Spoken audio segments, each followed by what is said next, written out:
So అందరికీ hi నమస్తే, welcome to our channel. So ఇవాళ మనం మాట్లాడుకునే టాపిక్ రీసెంట్గానే రిలీజ్ అయ్యి ఫస్ట్ డేనే బ్లాక్ బస్టర్ టాక్ వచ్చిన ఇప్పుడు అది ఫ్లాప్ టాక్గా మారుతున్న ఒక మూవీ దాస్కా దమ్కి. సో మనం ఆ మూవీ గురించి మన గురించి చెప్పడానికి వచ్చేసారు విజ్ఞాన్ దాసరి గారు. So hi sir. హాయ్. అంటే ఇప్పుడు దాస్కా దమ్కి ఎండింగ్లో దాస్కా దమ్కి 2 అనేది విశ్వక్ సేన్ గారు పెట్టడం జరిగింది. సో విశ్వక్ సేన్ గారు కూడా ఒక ఇంటర్వ్యూలో చెప్పారు, నేను దాస్కా దమ్కి 2 డెఫినెట్గా తీస్తాను అని చెప్పారు. సో అంటే మ్యాక్సిమం దాస్కా దమ్కి క్లైమాక్స్ చూస్తే డీజే టిల్లు క్లైమాక్స్ లెక్క ఉంటుంది, అదే సెట్ కాబట్టి మనకు ఆ ఫీల్ వస్తుండొచ్చు. సో అంటే దాస్కా దమ్కి 1కి ఎన్టీఆర్ గారు వచ్చారు ఫస్ట్ థింగ్ ప్రమోషన్స్కి అదే ఎన్టీఆర్ గారు కొంచెం సపోర్ట్ అవుతుంది దాస్కా దమ్కి 1కి, కొంచెం చాలా సపోర్ట్ ఉంది. సో ఇప్పుడు వచ్చే టాపిక్ ఏంటంటే విశ్వక్ సేన్ గారి బెస్ట్ ఫ్రెండ్ దాస్కా దమ్కి 2లో ఉన్నాడు అని. ఎవరో కాదు, బాలకృష్ణ గారు. అంటే ప్రతిసారి బ్రో అని అంటారు అని విశ్వక్ సేన్ గారు చెప్పారు. సో మా బ్రో ఇప్పుడు దాస్కా దమ్కి 2 ఉన్నారు అని ఒక రూమర్ అనేది హల్చల్ అవుతుంది. సో దాని గురించి ఏం చెప్పాలనుకుంటున్నారు? సీరియస్లీ, అండ్ ఒకటి మాత్రం నిజం, విశ్వక్ సేన్ ఈ not only even Vishwak Sen, next మీరు మనం సిద్ధు జొన్నల్ గండని కూడా చూస్తాం. ఎప్పుడైతే అన్స్టాపబుల్ 2కి వీళ్ళు వెళ్ళారో, అవును సార్, అన్ఎక్స్పెక్టెడ్ కనెక్ట్ అయిపోయారు బాలయ్య గారికి. ఐ డోంట్ నో వై, అంటే అంత కనెక్ట్ అవుతారు నేను seriously I didn't expect.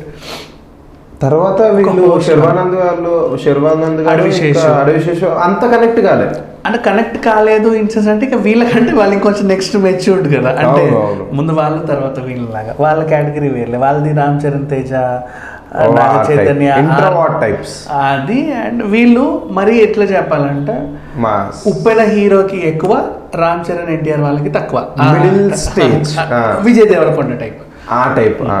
So అంటే ఆ రేంజ్ అట్లా ఆ జనరేషన్ చెప్పాలంటే అట్లా వచ్చారు. అండ్ అన్ఎక్స్పెక్టెడ్ వీళ్ళు బాగా కనెక్ట్ అయిపోయారు. అంటే ఇంకా ఏ కోణంలోనో ఐ డోంట్ నో, బట్ బాగా కనెక్ట్ అయిపోయారు. అండ్ అలా ఆ ఫ్రెండ్షిప్ కాస్త అంటే మీరు సెట్ మీద హార్డ్లీ కనీసం మనకు 1 గంట 2 గంటల షూట్ గంట సేపు చూస్తానేమో అంతే. అంటే ఒక 3-4 అవర్స్ షూట్ అవుతుంటే ఒక గంట సేపు మ్యాక్సిమం కనిపిస్తుంది. కానీ లొకేషన్లో ఇప్పుడు బాలయ్య గారి క్యారీ వ్యాన్ ఇది, ఇక్కడ గెస్ట్ల క్యారీ వ్యాన్ ఉంటుంది ఇక్కడ పక్కనే. ఈ మధ్యలోనే టేబుల్ వేస్తారు కదా, ఇప్పుడు తినాలన్నా ఏదైనా చిట్ చాట్ చేయాలన్నా ఇక్కడే ఆ గొడుగు ఏదో వేసి ఇక్కడే. సో అట్లా సరదా టైంలో షూట్ మధ్యలో గ్యాప్ టైంలో అక్కడ ఇప్పుడు వీళ్ళు మాట్లాడుకుంటారు సరదా, ఇంకేంటి ఈ సంగతులు ఏం చేస్తున్నాం సార్, అది చేస్తున్నా ఇలా. అండ్ విశ్వక్ సేన్ స్టోరీకి అండ్ సిద్ధు జొన్నలగడ్డ స్టోరీకి బాగా కనెక్ట్ అయిపోయాడు. అంటే ఓన్గా వచ్చి ఈ రేంజ్లో ఫ్యాన్స్ సంపాదించడం అంటే అది చాలా కష్టం, చాలా కష్టం. అండ్ అలాగే అరే ఇంత వీళ్ళ దీంట్లో ఇంత విషయం ఉంది అంటే ఇంకా బోత్ ఇద్దట్లో ఉన్న మంచి విషయం ఏంటంటే ఎందుకు వీళ్ళకి ఫ్రెండ్షిప్ అయ్యారో చెప్పనా.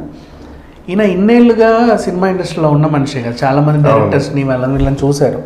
వీళ్ళు నాట్ ఓన్లీ యాక్టర్స్, స్క్రిప్ట్ మీద నాలెడ్జ్, వాళ్ళు హీరో చేసుకున్న వాళ్ళ డైరెక్టర్స్. అందులో ఒక అబ్బాయి ఇప్పుడు మనకు ప్రొడ్యూసర్ అయ్యాడు, ఇంకో అబ్బాయి పాపం ఇప్పుడు అవుతాడు స్క్రీన్ ప్లే రైటర్స్. అన్ని బహుముఖ ప్రజ్ఞాశాలి అంటాం వీళ్ళని. అన్ని కోణాల్లో వీళ్ళ దగ్గర ఉన్నాయి కాబట్టి ఎవరైనా సరే ఇప్పుడు నాకు ఇష్టమే, ఎవరైనా సరే ఇష్టపడతారు వాళ్ళు. సరే ఇంకొక విషయం ఏంటంటే బాలయ్య గారిలో వీళ్ళలో ఒక కామన్ క్వాలిటీ అంటే భయపడరు దేనికి.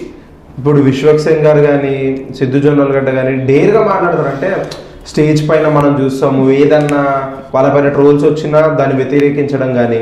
సో కొంచెం డేర్నెస్ అనేది బాలయ్య గారు, సో ఆ విధంగా కూడా కనెక్ట్ అయ్యారనుకోవచ్చా? ఎలాగైనా కొంతమంది మనుషులు పరస్పరం కనెక్ట్ అవుతున్నారంటే ఏదో రకంగా కనెక్ట్ అవుతారు. బట్ ఆ కనెక్షన్కి అరే వీళ్ళలో ఇంత ఉంది జూనియర్స్, నేను ఇంత సీనియర్ని, నా నుంచి ఇప్పుడు వీళ్ళకి ఏదో హెల్ప్ అవ్వాలి, ఎట్లా ఏంటి వీళ్ళని నేను చక్క పెడతానని ఒక బాధ్యత తీసుకున్నాడు. ఆ బాధ్యత కాస్త అన్ఎక్స్పెక్టెడ్ ఇప్పుడు ఆయన నెక్స్ట్ దాస్కా దమ్కి ఈవెంట్కి ఎన్టీఆర్ గారు వెళ్ళి ఆయన్ని బాగా సపోర్ట్ చేసి నిలబెట్టి, అండ్ నెక్స్ట్ అతని గురించి చాలా చెప్పి నేను ఈ నగరానికి ఏమైనా సినిమా చూశాను, అది చేశాను, తర్వాత అశోకవనంలో చూశాను. అర్జున కళ్యాణం టాపిక్ వచ్చింది కాబట్టి అంటే ఎన్టీఆర్ గారు కూడా అన్నారు, నేను అశోకవనంలో అర్జున కళ్యాణం ప్రీ రిలీజ్ ఈవెంట్కే రావాలి, బట్ కొన్ని డేట్ ఇష్యూస్ వల్ల కుదరలేదు. అంటే విశ్వక్సేన్ గారికి బ్యాక్ హ్యాండ్ ఎన్టీఆర్ గారిది అప్పటి నుంచో ఉంది అని అనుకోవచ్చా?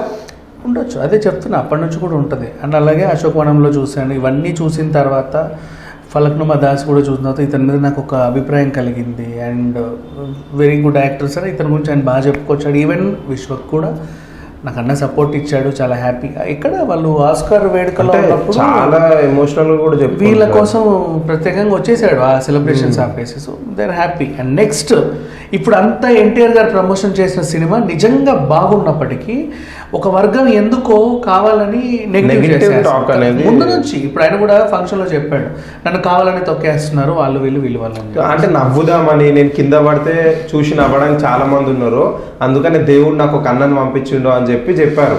ఎగ్జాక్ట్లీ. సో ఆ విషయంలో వదిలేస్తే చాలా మంది ఉన్నారు, కానీ ఆ నవ్వే ఛాన్స్ ఎవరికి ఇవ్వము, నవ్వితే పళ్ళు రాళ్ళ కొడతాము, మీకు మేము ఉన్నాం అన్నట్లుగా. నాట్ ఓన్లీ విశ్వక్సేన్, విజయ్ దేవరకొండని కూడా అలాగే చేశారు. అండ్ ఇంకున్నారులే కొంతమంది. బట్ విజయ్ దేవరకొండ గారికి బ్యాక్ హ్యాండ్ అనేది ఇప్పటి వరకు అంతగా రాలేదు విశ్వక్సేన్ గారికి వచ్చినంత. అట్లా ఏం లేదు మా వాళ్ళంతా ఎవరికి వాళ్ళే ఇద్దరు. ఈవెన్ ఫస్ట్ 100 crores కలెక్ట్ చేసింది విజయ్ దేవరకొండ, గీత గోవిందంకి. సరే ఏదైనా ఈయన మాత్రం వచ్చున్నారు. సో ఇట్లాంటి వాళ్ళని ఇండస్ట్రీలో మనలాంటి వాళ్ళే ఒక పెద్ద వాళ్ళు అనే చెప్పుకునే వాళ్ళు తొక్కేస్తున్నారు, వీళ్ళని కావాలని తొక్కేస్తున్నారు. మనమన్నా వీళ్ళకి అండగా ఉందాము, మనం డెవలప్ చేద్దాం. ఇప్పుడు ఇది నాగార్జున గారు అట్లా చేయరు, ఎందుకంటే నాగార్జున అన్నపూర్ణ బ్యానర్ మీదే కొత్త కొత్త వాళ్ళకి అవకాశాలు ఇస్తారు. ఈవెన్ వాళ్ళ కొడుకులతో తీసుకోవచ్చు ఆయన సినిమా, అయినా వాళ్ళ కొడుకుల్ని బయటకు వదిలేసి కొత్త కొత్త వాళ్ళందరినీ, ఈ రాస్తారు లాంటి వాళ్ళందరూ ఎవరెవరినో తీసుకొచ్చి అన్నపూర్ణ బ్యానర్ పై నుంచి ఇంట్రడ్యూస్ చేస్తారు. Not only cinema, even serials కూడా అదొక ఎత్తు. సురేష్ ప్రొడక్షన్స్ వాళ్ళు అట్లా చేయరు. వాళ్ళు ఎప్పుడు ఈవెన్ కంచరపాలెం లాంటి సినిమాలు కూడా కొన్ని రిలీజ్ చేశారు. అంటే సురేష్ ప్రొడక్షన్స్ వాళ్ళు ఇప్పుడు మనకు వచ్చిన క్లాసిక్స్ మనం చూసుకుంటే పెళ్లి చూపులతోటి విజయ్ దేవరకొండ గానీ, మనకి ఈ నగరానికి ఏమైంది విశ్వక్సేన్ గానీ, వీళ్ళందరికీ మాక్సిమం సురేష్ ప్రొడక్షన్స్ నుంచి. సో సిద్ధు జొన్నలగడ్డ మూవీ కూడా సురేష్ ప్రొడక్షన్స్ నుంచి వచ్చింది. ఒకటి కృష్ణుంది సంథింగ్ ఒక మూవీ ఉంటుంది సిద్ధు జొన్నలగడ్డ గారిది, ఓటీటీ రిలీజ్ అయింది, అది కూడా సురేష్ ప్రొడక్షన్స్ నుంచి వచ్చింది. సో ఆ రకంగా చూసుకుంటే ఇండస్ట్రీలో పెద్దవాళ్ళు అయినా సురేష్ ప్రొడక్షన్స్ వాళ్ళు కూడా కొత్త వాళ్ళు ఎప్పుడు ఎంకరేజ్ చేయడంలో ముందు ఉంటారు అని చెప్పి. అంటే RX100 కూడా సురేష్ ప్రొడక్షన్స్ త్రూ వచ్చింది. వాళ్ళు ఎప్పుడు ఎంకరేజ్ చేస్తారు. నెక్స్ట్ తర్వాత ఇంకా సరే సురేష్ ప్రొడక్షన్స్, అన్నపూర్ణ అండ్ వీళ్ళది. నెక్స్ట్ గీతా ఆర్ట్స్ గురించి చూసుకున్నా వాళ్ళు కూడా డైరెక్టర్స్ కి బాగా లైఫ్ ఇస్తారు సార్. గీతా ఆర్ట్స్ మెయిన్ పెట్టి GA2, GA3, GA4 అని చెప్పేసి కొత్త కొత్త వాళ్ళకి డైరెక్టర్స్కి ఇస్తారు. ఆ ప్లాట్ఫామ్ మీద కొత్త వాళ్ళని ఎంకరేజ్ చేస్తున్నారు. అండ్ అలాగే కొత్త హీరోల సినిమాలు ఏమైనా ఉంటే కొన్ని రిలీజ్ చేస్తున్నారు. ఇప్పుడు మొన్న కూడా వినరో భాగ్యమ విష్ణు కథ ప్రొడ్యూస్ చేశారు, ఆయన వరకు okay. So called Dil Raju లాంటి వాళ్ళు కూడా. సో అంటే సార్ సారీ, మనము అల్లు అరవింద్ గారి గురించి మాట్లాడాలంటే ఆహాలో పెద్ద OTT ప్లాట్ఫామ్. ఒక నార్మల్ ఒక వ్యక్తి ఆంధ్రాలో ఒక ఊర్లో ఒక వ్యక్తి 30 minutes షార్ట్ ఫిల్మ్ అతని కెమెరాతో షూట్ చేసింది ఆహాలో రిలీజ్ చేశారు, కంటెంట్ బాగుందని చెప్పి. సో ఇది ఇది చాలా మందికి తెలియదు, దానికి వ్యూస్ రాలేదు. బట్ ఇక్కడ మనం అల్లు అరవింద్ గారిని మాత్రం తప్పకుండా అసలు ఆ రకంగా ఆయన హెల్ప్ చేశాడు. నెక్స్ట్ దిల్ రాజు గారి విషయానికి వస్తే మొన్న చూసాం బలగం. సో ఇట్లా పెద్దవాళ్ళు అని చెప్పుకునే వాళ్ళందరూ కూడా ఎంకరేజ్ చేస్తున్నారు. ఈవెన్ మోహన్ బాబు గారి ఫ్యామిలీ కూడా ఇప్పుడు పాండవులతో మీద లాంటి సినిమా తీసి కొత్త హీరోలతో వాళ్ళు చేశారు. ఆడో రకం ఈడో రకంలో కూడా విష్ణుతో పాటు అబ్బాయి చేశాడు. నెక్స్ట్ అలాగే కొన్ని ఫ్యామిలీ సినిమాలు, ఆచార్య అమెరికా యాత్ర, ఇంకేదో కొన్ని కొత్త సినిమాలన్నీ చేసి వీళ్ళు కొత్త ఆర్టిస్టులందరినీ ఎంకరేజ్ చేస్తూ వాళ్ళు కూడా వెళ్తున్నారు. ఈవెన్ మంజులక్ష్మి గారు కూడా తన ప్రొడక్షన్ హౌస్ నుంచి చాలా మందిని ఇంట్రడ్యూస్ చేస్తున్నారు. ఒక వెబ్ సిరీస్ కూడా చేయడం జరిగింది, చాలా వెబ్ సిరీస్ చేశారు. ఆ విధంగా ఉంది, ఆవిడ వరకు ఓకే. ఇంకా సో కాల్డ్ పెద్ద మనుషుల ఫ్యామిలీగా నాకు పేర్లు ఎందుకు నేను చెప్పను అని అనవసరం, అర్థమవుతుంది చాలు. వాళ్ళు మాత్రమే కొత్తగా ఎవరు వచ్చినా వాళ్ళని తొక్కేయాలి. మా ఫ్యామిలీలోనే ఇంతమంది గంపెడి హీరోలు ఉన్నారు, వాళ్ళని నిలబెట్టుకోవాలి అని చెప్పేసి చాలా మంది ప్రయత్నిస్తుంటే వీళ్ళు ఎదగలేకపోతున్నారు అండ్ తాటికి తట్టుకోలేకపోతున్నారు. వాళ్ళని చూసి ఇంకా ఏం చేయాలో అర్థం కాలేక ఒక సిచ్యువేషన్లో ఉన్నారు. అట్లాంటి పరిస్థితుల్లో ఇవి ఎప్పుడైతే దాస్ కా ధమ్కీని కావాలని చేశారో, కళ్ళతో చూశారు కాబట్టి బాలయ్య గారు ఇప్పుడు నెక్స్ట్ ఏం చేశారంటే దాస్ కా ధమ్కీ 2 నువ్వు చెయ్యి, ఇమీడియట్లీ నేను దాంట్లో ఒక రోల్ Role. చేస్తాను, ఎందుకు Cameo లేదు? ఇస్తాను అని నువ్వు చెప్పి. కొడతారో ఉలిక్కి పడతారాలో చేసా అండ్ అన్నీ చేసి నేను ఎందుకు చేయను? క్యామియో రోల్ ఇస్తా అని చెప్పారు. క్యామియో కాదు, నువ్వు కొంచెం నీడివి పెంచినా కూడా ఐ విల్ డూ అన్నట్టుగా కూడా Yeah. తను భరోసా ఇచ్చినట్టు తెలుస్తుంది.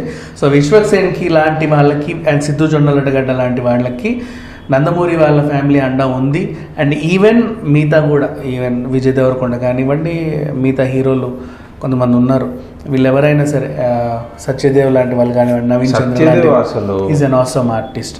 సో Awesome ఎవరైనా artist. ఇట్లాంటి ఏ హీరోలకైనా సరే ఎవరైనా తొక్కే వాళ్ళు ఉంటే వాళ్ళ నోర్లు మోయించే వాళ్ళు కూడా కొంతమంది ఉంటారు, అవును. అండ్ వీళ్ళని సపోర్ట్ చేసే వాళ్ళు ఉంటారు. ఎవరు కూడా ఇండస్ట్రీ కొత్తగా వచ్చారు, ఈవెన్ కిరణ్ అబ్బవరం లాంటి వాళ్ళు కూడా అక్కడికి వస్తే వాళ్ళు తొక్కేస్తారేమో, అది చేస్తారేమో, ఇది చేస్తారని భయపడాల్సిన అవసరం లేదు. వీళ్ళకి ఏమి ఇస్తున్నారంటే ట్యాగ్ నాకు యాటిట్యూడ్ ఎక్కువ, అనిమణి గుండాలి యాటిట్యూడ్ ఎక్కువ. మరి ఈ వీళ్ళ పిల్లలందరూ ఇట్లాగే వస్తున్నారా? లేదుగా, ఎవరు ఎక్కడ వాళ్ళకు చూడాలి. బట్ ఏదేమైనా కానీ పేర్లు ఎందుకులే, బట్ సో కాల్డ్ ఎవరిని తొక్కేస్తున్నారో అందరికీ తెలుసు. బట్ వీళ్ళకి మాత్రం నందమూరి వాళ్ళే కాదు అందరూ ఉన్నారు, ఈవెన్ మనలాంటి వాళ్ళు కూడా ఉన్నారు. ఇప్పుడు కూడా యూట్యూబ్ నుంచి సపోర్ట్ చేసేటోళ్ళమే దాస్కి దమ్కి. అఫ్ కోర్స్, బట్ దాస్కా దమ్కి సీక్వెల్ కంపల్సరీ వస్తుంది, ఏం పర్లేదు. ఇప్పుడు థియేటర్లో ఎలా ఉన్నా నెక్స్ట్ ఓటీటీలో దాని ప్రపంచం మనం మళ్ళీ చూస్తాము. అలాగే డెఫినెట్గా ఈవెన్ శాటిలైట్ మూవీలో కూడా దాని థియేటర్లో చూడని వాళ్ళు ఓటీటీలో చూస్తే చాలా ఫీల్ అవుతారు, నేను ఎందుకు ఇది థియేటర్లో చూడలేనా అని. డెఫినెట్గా ఇప్పటికిప్పుడు టికెట్స్ బుక్ చేసుకొని పోయి చూడండి, ఒక డిఫరెంట్ ఎక్స్పీరియన్స్ని మీరు గెయిన్ చేస్తారు, డెఫినెట్గా చెప్తున్నా. సో ఏదేమైనప్పటికీ దాస్కా దమ్కి 2 వెనకాల బాలయ్య గారి సపోర్ట్ ఉంది, అండ్ ఆ సినిమా కూడా హిట్ అవుతుంది. ఫస్ట్ ఏదైనా సెకండ్ అయితే బాగా హిట్ అవుతుంది. Okay, so thank you sir ఈ విషయం పైన మాకు ఇంత క్లారిటీ ఇచ్చినందుకు. So thank you so much.